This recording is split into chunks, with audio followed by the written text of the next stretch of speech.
बहुत बहुत अभिनंदन मित्रों। आशा करते हैं कि आप बिल्कुल ठीक ठाक होंगे। आज हम बात करेंगे अपने पड़ोसी और दुनिया की सबसे बड़ी जनसंख्या वाले देश चीन के बारे में। चीन की वन चाइल्ड पॉलिसी के बारे में तो आपने सुन ही रखा होगा कि कैसे चीन में केवल एक ही बच्चा पैदा करने की आज्ञा है। तो ऐसा क्या हुआ कि चीन अपनी वन चाइल्ड पॉलिसी को बदलकर पहले 2 और फिर 3 बच्चे पैदा करने की इजाजत दे रहा है। हालांकि जो वन चाइल्ड पॉलिसी है वो भी एक तरह से अर्ध सत्य ही था।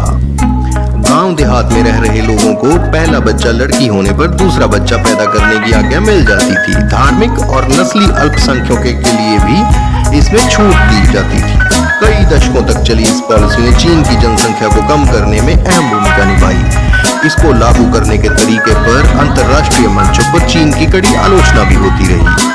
चीन की घटती जन्म दर और लगातार बढ़ रही वृद्धों की संख्या के मद्देनजर चीन ने अपनी वन चाइल्ड पॉलिसी में बड़े बदलाव किए। चीन के राष्ट्रीय विधानमंडल नेशनल पीपल्स कांग्रेस ने 3 चिल्ड्रन पॉलिसी को अपनी आधिकारिक मंजूरी दे दी है। इसके चलते अब चीनी लोग 3 बच्चों तक पैदा कर सकते हैं।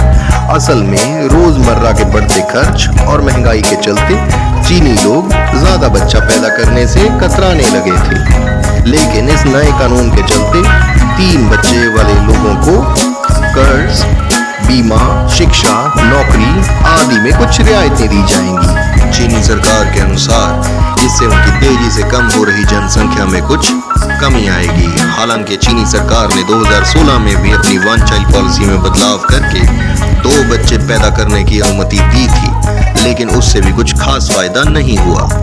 तीसरे बच्चे की अनुमति देने वाला ये बिल इस साल हुए सेंसस के बाद पारित किया गया है। सेंसस के अनुसार पिछले 1 दशक में चीनी जनसंख्या के बढ़ने की रफ्तार बहुत कम हुई है और 60 साल के ऊपर के लोगों की संख्या में भारी बढ़ोतरी हुई है। सरकार के पास काफी समय से मांग चल रही थी कि जनसंख्या कंट्रोल कानून पूरी तरह से खत्म किया जाए, लेकिन सरकार ने इसमें केवल बदलाव ही किया है।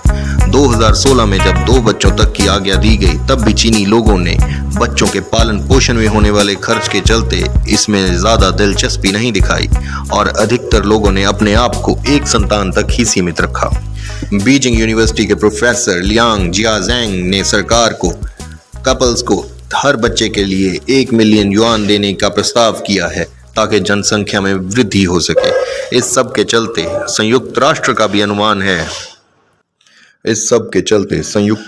अनुमान है कि भारत 2027 से भी पहले जनसंख्या के मामले में चीन से आगे निकल जाएगा। चीन में बच्चों की जन्म दर में भी लगातार कमी आ रही है।